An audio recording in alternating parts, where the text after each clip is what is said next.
잠언 23장입니다. 22절부터 26절까지 말씀 한 절씩 교육하겠습니다. 너를 낳은 아비에게 청종하고 내 늙은 어미를 경히 여기지 말지니라. 치유를 사되 펴지지 말며 치유와 훈계와 여자로 일할지니라. 의인의 아비는 크게 즐거울 것이요 지혜로운 자식을 낳는 낳은 자는 그로 말미암아 즐거울 것이니라. 내 부모를 즐겁게 하며 너를 낳아 어미를 기쁘게 하라. 내 아들아 내 마음을 내게 주며 26절 함께 보겠습니다. 내 아들아 내 마음을 내게 주며 내 눈으로 내 길을 즐거워할지어다. 아멘. 오늘은 어머니 주일로 지키는 날입니다. 한국에서는 매년 5월 8일을 어버이날이다 이렇게 이제 지키는데 미국은 따로 있죠. 어머니날 또 아버지날 이렇게 따로 있는데 특별히 올해는 5월 8일 이 어버이날이 또 이렇게 어머니날, 어머니주일하고 겹치게 됐습니다. 오늘 하루 우리가 부모님의 은혜에 감사하고 깊이 생각하는 그런 하루가 되시길 바랍니다. 오늘 설교 말씀 제목이 부모님을 기쁘게 라는 제목입니다. 우리가 부모님의 마음을 기쁘게 해드리는 것은 부모님을 공경하는 데 있어서 꼭 필요한 항목입니다. 그래서 오늘 말씀 25절에 내 부모를 즐겁게 하며 너를 낳은 어미를 기쁘게 하라 이런 말씀이 기록되어 있습니다. 부모님을 기쁘게 하고 즐겁게 해드리는 것은 자녀로서의 마땅한 도리입니다. 그러면 어떻게 하면 부모님을 기쁘게 해드릴 수 있을까? 이런 얘기가 있습니다. 옛날 어느 마을에 부모님을 아주 잘 섬기는 효자가 있었습니다. 그래서 여러 마을에 소문이 아주 자자했습니다. 그래서 이웃 마을에 사는 어떤 사람이 과연 이 효자는 얼마나 대단하길래 이렇게 소문이 났을까 해서 그 집을 찾았습니다. 그래서 이제 그 집에서 어떤 일이 일어나는가 몰래 이제 들여다봤는데 깜짝 놀랐습니다. 왜냐하면 그 집에 그 나이 드신 아버지가 있었는데 이 아버지가 아들을 업고 있는 겁니다. 그래서 이분이 생각하기에 아니 효자라고 알고 왔는데 이거 다 거짓말이구나. 천하의 불효자가 여기 있구나. 이렇게 생각을 하고 그 사람을 찾아서 따지기 시작했습니다. 아니 도대체 왜 나이 드신 그 아버지가 당신을 업고 있단 말입니까? 이렇게 따지니까 아들이 이렇게 말했습니다. 아버지가 가장 기뻐하시는 것이 나를 업는 것입니다. 아버지의 기력이 쇠하지만 않는다면 아버지가 기뻐하시는 일을 해드리도록 하는 것이 좋지 않겠습니까? 이렇게 대답을 하더랍니다. 자식으로서 어떤 식으로든 부모님의 마음을 기쁘게 해드리는 것은 참 귀한 일입니다. 그 방법은 앞서 제가 말씀드린 이야기처럼 아주 다양할 수 있습니다. 그러나 성경에는 부모님을 기쁘게 해드릴 수 있는 또 하나의 원리가 있습니다. 자, 부모님을 기쁘게 하시는 것 어떻게 성경은 말씀하고 있는지 함께 한번 묵상해 보도록 하겠습니다. 자, 오늘 말씀에서 먼저 자식이 부모님을 기쁘게 해드려야 할 이유를 기록하고 있습니다. 그 이유는 부모님은 자식이 가진 생명의 주체이기 때문입니다. 오늘 말씀이 시작되는 22절에서 너를 낳은 아비에게 청종하고 내 늙은 어미를 경히 여기지 말지니라 이런 말씀이 기록되어 있습니다. 자, 이 구절에서 너를 낳은 이라는 말은 원래 뜻이 너에게 생명을 준 이런 뜻입니다. 부모님이 자식에게 생명을 주었습니다. 그래서 부모님은 자식이 이제 부모님께서 주신 그 생명을 받았다는 것만으로도 이 부모님은 존재 가치가 있습니다. 근데 부모님의 사랑이 여기에서 끝나는 것이 아닙니다. 부모님은 자신이 준 생명을 자녀가 가지는데 그 자녀가 가진 그 생명을 자기의 생명만큼 귀하게 여깁니다. 오히려 더 귀하게 여길 수도 있습니다. 성경에도 이와 관련된 이야기가 여러 군데 나오는데 대표적으로 창세기 21장에 하갈과 이스마엘에 대한 이야기가 나옵니다. 아브라함이 이제 사라의 여종이었죠. 그 하갈에게서 이스마엘이라는 아들을 낳았습니다. 그리고 그 후에 이제 사라가 이삭을 낳았습니다. 근데 이스마엘이 이제 이삭보다 나이가 훨씬 더 많습니다. 그런데 이제 이 이스마엘이 나이 어린 이삭을 놀리고 무시하는 겁니다. 근데 이 모습을 사라가 봤습니다. 그래서 사라가 도저히 못 찾겠다 해서 아브라함에게 얘기를 했고, 아브라함은 이제 하갈과 이스마엘이 집을 떠나도록 그렇게 인도를 했습니다. 결국 이제 하갈은 아들 이스마엘과 함께 아브라함의 집에서 나와서 길을 떠나게 됐습니다. 이제 길을 떠나기 전에 이제 먹을 음식과 물을 챙겼는데, 근데 그만 이 하갈이 광야로 들어오면서 길을 잃어버리고 말았습니다. 그러니까 길을 잃다 보니까 오랜 시간 지체를 하게 됐고, 가지고 왔던 이제 음식도 물론이고 이제 물을 다 소진하고 말았습니다.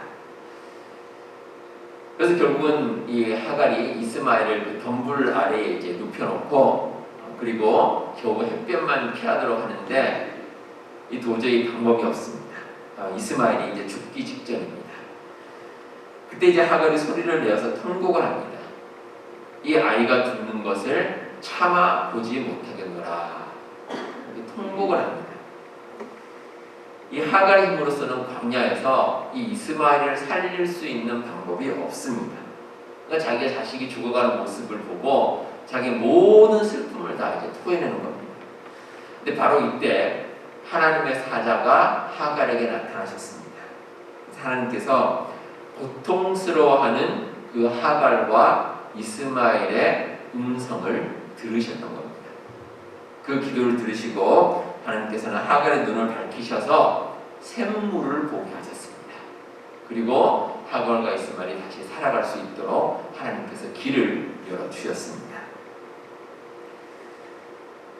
세상에서 모든 생명체가 가진 생명은 하나입니다. 따라서 그 생명을 이어가려고 하는 것은 인간이 가진 본능입니다. 생명을 가진 자신도 그렇지만 그 생명을 낳은 부모의 마음은 더 간절합니다. 만약에 자식의 생명에 위협이 되는 요소가 있다면 어떤 희생을 감수하고서라도 그 위협을 제거하려고 할 것입니다. 고대 그리스 작가인 호머라는 사람이 쓴 일리아드라는 서사시가 있습니다. 제가 보면 이제 그리스 연합군과 트로이 군대가 서로 전쟁하는 이야기가 기록이 되어 있습니다. 이제 트로이와 싸우는 그리스 연합군 가운데 아킬레우스라는 아주 대단한 장수가 한 사람이 있습니다. 근데 아킬레우스는 거의 완벽합니다. 그래서 뭐 전쟁에 나가면 백전백승인데 한 가지 약점이 있습니다. 발 뒤꿈치. 거기를 공격받으면 치명적인 부상을 당하고 목숨을 잃을 수가 있습니다. 그래서 우리가 흔히 이제 발 뒤꿈치를 가리켜서 그 힘줄 인대를 가리켜서 아킬레스건이라고 합니다. 이 아킬레스건이 또 다른 말로는 치명적인 약점을 의미하는 그런 의미로 사용이 됩니다. 근데 아킬레우스의 어머니 테티스라는 어머니가 있는데 이 어머니가 그걸 알고 있는 겁니다. 이 아킬레우스가 삶에 이제 두 가지 길이 있다고 합니다. 하나는 전쟁에 나가서 장수로서 아주 용감하게 싸우는 겁니다. 이제 그렇게 싸우다가 목숨을 잃게 된다. 이걸 이제 하나로. 그 대신에 목숨을 잃지만 그래도 아주 큰 대단한 이름이 후세에 남습니다. 그리고 또 하나의 경우는 그냥 조용히 사는 겁니다. 용맹한 장수지만 전쟁터에 나가지 않고 그냥 조용하게 살다가 세상을 떠나는 거죠. 오래 살 수 있습니다. 자, 만약에 여러분이 아킬레우스의 어머니였다면 어느 쪽을 선택하시겠습니까? 아마 대부분의 어머니들의 마음은 큰 이름을 내지 않아도 자식이 오래 살기를 바랄 겁니다. 그건 저도 그렇습니다. 만약에 제가 그런 아들이 있다 그러면 그냥 조용히 오래 살기를 원할 겁니다. 그러니까 이 아킬레우스의 어머니 테티스도 마찬가지였습니다. 그래서 아들이 오래 살기를 바라고 어떻게 했냐면 그 아들을 여자로 분장을 시켰습니다. 분장을 여자로 해서 여자들만 사는 섬에 몰래 갖다 두었습니다. 아들이 전쟁에 못 나가도록. 물론 이제 나중에 이제 아킬레우스가 발각이 되고 이제 욕망 장수라는 게 널리 알려져서 결국은 트로이와 전쟁에 나가서 용감하게 전사를 하긴 합니다. 근데 그 어머니의 마음은 그렇지 않았다는 겁니다. 부모님의 마음이 다 그렇습니다. 이 부모님은 자식에게 생명을 주었고 또 그 생명이 부모 자신의 생명보다 더 귀하다고 여기며 살아가는 것이 바로 부모님의 마음입니다. 이런 부모님의 마음은 예수님의 모습과 닮았습니다. 예수님께서도 우리에게 영원한 생명을 허락해 주셨습니다. 십자가에 달리셔서 스스로 희생하셨고 또 자신의 목숨을 대신해서 우리에게 영원한 생명을 허락해 주셨습니다. 우리가 부모님의 마음을 기쁘게 해드려야 하는 것, 그리고 예수님의 마음에 합한 삶을 사는 것은 우리가 가진 생명의 주체이기 때문입니다. 여러분들, 우리가 부모님을 기쁘게 해드려야 할 이 이유를 꼭 잊지 말고 사시기 바랍니다. 자, 그럼 부모님을 기쁘시게 하려면 자식들이 어떤 삶을 살아야 할까? 오늘 말씀에는 그 방법을 의로운 삶이다 라고 기록하고 있습니다. 24절에 보시면 의인의 아비는 크게 즐거울 것이요 지혜로운 자식을 낳은 자는 그로 말미암아 즐거울 것이니라, 이렇게 기록이 되어 있습니다. 이 의롭게 산다는 것이 바로 지혜롭다라는 뜻입니다. 그리고 자식이 그렇게 의롭고 지혜롭게 사는 것에 대해서 부모는 기뻐한다, 이렇게 오늘 말씀은 이야기하고 있습니다. 우리가 어떤 일에 대해서 걱정을 많이 하는 마음이 있습니다. 그런 마음을 가리켜서 이제 노파심을 가진다, 이렇게 이제 이야기를 합니다. 근데 사람들이 흔히 말하기를 나이가 들면 들수록 걱정거리가 더 많아진다, 이렇게 이제 이야기를 합니다. 연세가 드시면 아무래도 걱정할 일이 많아지신 것 같습니다. 그때 사람들이 우스갯소리를 하시는 말씀이 그래서 노파, 노인이 가지는 마음이 노파심이다, 이렇게 이제 우스갯소리를 하시는 말씀도 있습니다. 근데 이런 측면에서 이 자녀들이 부모님의 마음을 기쁘게 하고 걱정거리를 덜어드리는 것이 효도라는 겁니다. 그게 효도입니다. 근데 그 방법이 오늘 말씀에 나와 있는 대로입니다. 바른 길을 가는 겁니다. 자식이 바른 길을 가는 겁니다.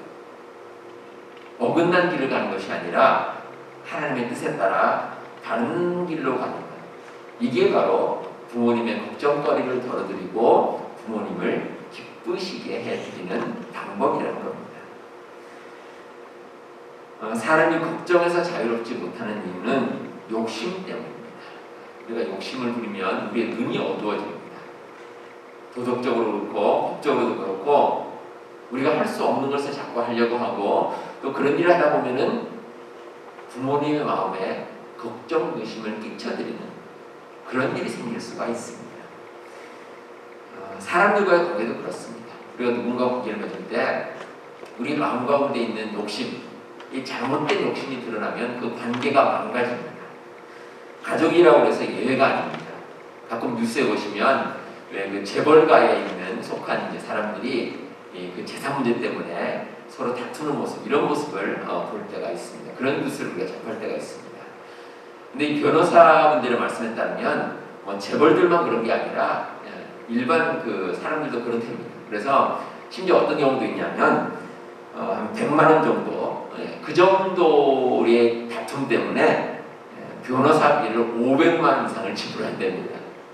저보다 배꼽이 더 큰 거죠. 그런데도 서로 싸우고 다툼을 합니다. 그래서 그 모습을 주변에서 보면은 얼마나 욕심과 갈등과 서로 비방이 심한지 원수도 그런 원수가 없다, 이렇게 이제 말하는 것을 들었습니다. 근데 우리 마음 가운데서 그런 욕심을 제하여 버리고 우리가 의롭게 하나님의 뜻에 따라 살아가면, 그러면 걱정거리를 덜 수가 있습니다. 우리 자신은 물론이고 특별히 우리를 바라보시는 부모님의 마음을 편안하게 해드릴 수가 있습니다. 부모님 세대는 오랜 세월 시간을 겪고 오시면서 경험상 의롭게 사는 것이 삶을 윤택하게 하는 것이라는 것을 터득하셨습니다. 욕심에 치우쳐서 아웅다웅 사는 것보다 하나님의 뜻에 따라 의롭게 사는 것이 결국은 승리한다는 것을 부모님들은 알고 계십니다. 그래서 자녀들에게 지혜롭고 의롭게 사는 것이 정말 인생에 있어서 소중하다는 것을 자녀들에게 권고하시고, 또 그 권고를 받는 자녀들은 만약에 그렇게 살아간다면 부모님의 마음을 편안하게 기쁘게 만들어 드릴 수가 있습니다. 성경에 나오는 다윗에게는 여러 아들들이 있었습니다. 근데 그 중에 다윗이 가장 좋아하는 아들이 이제 압살롬이라는 이름의 아들이 있었습니다. 아마 다윗이 이제 속으로 생각하기에 이 아들 압살롬을 앞으로 나를 이어서 왕이 되게 만들어야 되겠다, 이렇게 생각했던 것 같습니다. 근데 압살롬의 용모와 능력이 아주 탁월했기 때문입니다. 사무엘하 14장 25절을 보시면 압살롬에 대해서 이렇게 말합니다. 온 이스라엘 가운데에서 압살롬같이 아름다움으로 크게 칭찬을 받은 자가 없었으니 그는 발바닥부터 정수리까지 흠이 없음이라, 이렇게 기록이 되어 있습니다. 그러니까 압살롬이 이렇게 외모도 참 뛰어났고 또 정치적인 수완도 아주 대단합니다. 그러니까 왕으로서 부족함이 없는 자질을 갖추었습니다. 그런데 압살롬이 가지지 못한 것이 하나 있습니다. 의로움입니다. 사람이 의롭지를 못했습니다. 근데 그 의로움이 없다는 것이 결정적인 문제였습니다. 이 압살롬이 그냥 가만히 기다리고 있으면 이제 다윗이 세상을 떠날 때 압살롬에게 왕위를 물려주었을지도 모릅니다. 근데 그 마음에 의로움이 없으니 주변에 있는 사람들을 부추겨서 다윗을 배신하고 쿠데타를 일으켰습니다. 그래서 일시적으로 쿠데타가 성공해서 다윗의 왕위를 빼앗고 자기가 왕이 되어버렸습니다. 근데 의로운 길이 아닙니다. 결코 의로운 길이 아니었습니다. 그래서 하나님께서는 압살롬을 치셨습니다. 이 압살롬의 마음을 움직여서 압살롬으로 하여금 이 압살롬을 지지하는 그 뛰어난 사람이 있었는데 아히도벨이라는 그 아주 똑똑한 사람이 있습니다. 근데 아히도벨의 말을 듣지 않고 오히려 다윗을 지지하는 후세라는 사람의 말을 들어서 엉뚱한 작전을 하게 만들었습니다. 그래서 압살롬이 결국 전쟁터에 나가서 다윗의 군대와 싸우다가 전사를 하고 말았습니다. 무엇보다 이런 과정 가운데 이 압살롬은 아버지 다윗의 마음에 큰 상처를 남겼습니다. 압살롬이 자기를 비록 배신을 했지만 다윗의 마음에는 그 자식에 대한 애정이 끊어지질 않았습니다. 그래서 이제 압살롬이 전사했다는 소식을 듣고 나서도 그 아들에 대한 안타까움 때문에 다윗이 통곡을 했습니다. 그리고 하는 말이 있습니다. 내 아들 압살롬아, 내 아들 압살롬아, 차라리 내가 너를 대신하여 죽었다면. 다윗이 이렇게 말합니다.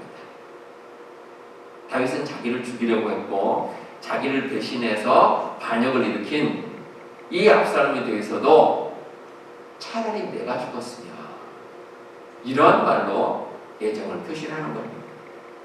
근데 이런 슬픈 결과가 왜 나오겠습니까? 이 압살롬이 의로운 마음을 가지지 못했기 때문입니다.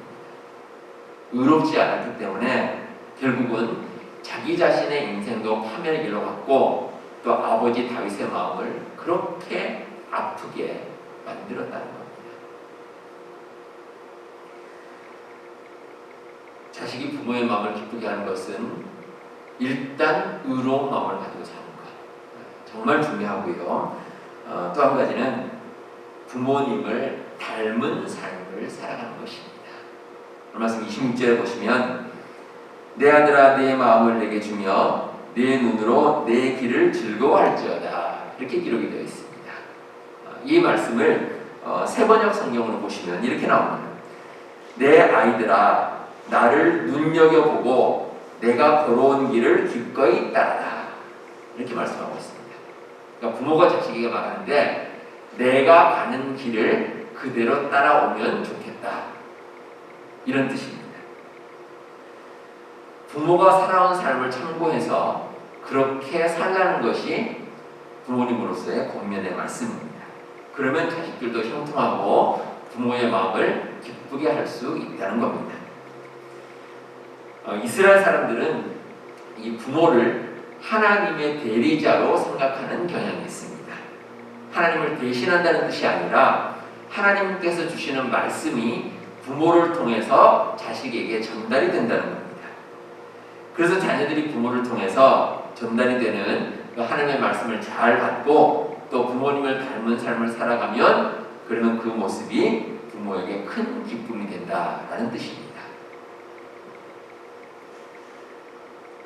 부모는 자녀가 자기를 닮기를 원합니다. 과거에 일제강점기 시절에 그 김동임이라는 그 소설가가 있었는데 이분이 쓴 소설 가운데 발가락이 닮았다라는 제목의 소설이 있습니다. 제목이 참 재밌습니다. 발가락이 닮았다. 이게 무슨 내용이냐면 그 소설의 주인공이 이제 남자 주인공이 M이라는 이니셜을 가진 남자 주인공이 나옵니다. 이 남자 주인공이 아이를 낳습니다. 아이를 가지는데 그런데 자기를 전혀 닮지 않았습니다. 그 이유가 친아들이 아닙니다. 친아들이 아니기 때문에 자기를 안 닮았습니다. 근데 주변 사람들에게는 그래도 뭔가 닮은 점이 있다고 말을 하고 싶었습니다. 그래서 하는 말이 뭐 할아버지를 닮았다 뭐 이런 식으로 얘기하는데 사람들이 그 말에는 귀를 안 기울입니다. 이 사람이 가만히 생각하다가 나중에 발견한 것이 아이의 발가락입니다. 아이의 발가락이 나랑 비슷하다 해서 사람들에게 아이의 발가락이 나와 닮았다 이렇게 이야기를 한다는 겁니다. 그러니까 그만큼 아이가 자기를 닮기로 하는 아주 눈물겨운 그런 노력입니다. 근데 부모의 마음이 이렇습니다. 뭐 외적인 모습도 그렇지만 마음으로도 삶의 모습으로도 자기를 닮기를 원합니다. 그 가운데서 또 기쁨을 찾는 것이 부모의 마음입니다. 근데 여러분 이 자식이 부모를 닮는다는 것에서 우리가 한 가지 이제 생각해 볼 게 있습니다. 부모의 삶이 완벽한 삶이 아니라는 겁니다. 아무리 부모라고 해도 정말 바른 삶을 살지는 않습니다. 자, 그렇다면 왜 오늘 말씀은 부모가 자식으로 하여금 나를 닮아라 이렇게 말씀을 했겠습니까? 오늘 말씀 가운데 부모가 자식에게 자기를 닮으라고 간절히 말하는 조건이 있습니다. 하나님의 말씀을 따라 사는 삶을 닮으라라는 것입니다. 비록 부모라고 해도 자식에게 보여주기 부끄러운 모습이 있습니다. 근데 그런 모습이 아니라 하나님 앞에서 그래도 믿음으로 살아가려는 모습을 보이는 그 모습을 닮으라는 겁니다. 이 세상에 많은 위대한 사람들이 있습니다. 소위 말하는 위인들입니다. 큰 일을 이룬 업적을 가진 사람들도 많이 있고 또 대단한 능력을 발휘하는 지도자들도 있습니다. 근데 그분들이라고 해서 업적만 있는 것이 아닙니다. 공도 있지만 과도 있습니다. 잘못한 게 있습니다. 그래도 우리가 그분들을 존경하는 이유는 선하게 무엇인가를 이루려고 하는 마음입니다. 그 마음을 우리가 따라가고 그 마음을 존경하는 겁니다. 부모님도 마찬가지입니다. 부모님이 자식으로 하여금 나의 모습을 따라오라는 것은 그 믿음입니다. 그 믿음, 그 신앙, 하나님을 닮고 하나님의 은혜 가운데, 하나님의 말씀 가운데 살아가려고 노력하는 그 부모님의 모습을 따라오라는 겁니다. 부모가 자녀에게 물려줄 수 있는 가장 큰 유산은 믿음입니다. 우리 교회는 그래도 우리 여러 주변에 있는 많은 교회들에 비해서 주일학교에서 자라나는 아이들이 참 많은 편입니다. 얼마나 감사한 일인지 모릅니다. 요즘은 이 믿음 안에 자라는 청소년들이 점점 사라지고 있는 추세입니다. 이런 상황에서 어린 자녀들이 우리 교회를 통해서 성장해 나간다는 건 얼마나 귀한 일인지 모릅니다. 따라서 우리의 어린 자녀들이 그래도 우리 교회를 통해서 자라가는 이 양육을 받는 것 이 자체만으로도 기성세대는 참 큰 역할을 했다고 볼 수가 있습니다. 그리고 자녀들과 다음 세대는 이렇게 믿음의 자리로 인도한 우리 부모님의 수고에 대해서 반드시 감사해야 할 것입니다. 이만큼 소중한 것이 없습니다. 우리의 자녀들, 우리의 후손들, 우리의 다음 세대가 그래도 믿음 가운데 살아갈 수 있다는 것. 이 자체만으로 얼마나 소중하고 귀한 일인지 모릅니다. 우리 성도 여러분, 부모님의 기쁨이 되는 것은 자녀로서의 도리입니다. 또 우리가 자녀라면 부모님을 기쁘게 해드려야 되고 그를 통해서 하나님의 놀라운 역사가 나타날 줄로 믿습니다. 그런 어머니 주일을 보내면서 부모님의 기쁨으로 삶을 살아가시는 우리 모든 성도님들 다 되시기를 바랍니다. 기도하겠습니다. 하나님 아버지 감사합니다. 우리 부모님을 통해 우리가 세상에 태어나게 하시고 우리 부모님을 통해 하나님의 사랑을 배우게 하심을 감사드립니다. 늘 자식을 먼저 생각하는 그 부모님의 마음을 잊지 않게 하여 주옵소서.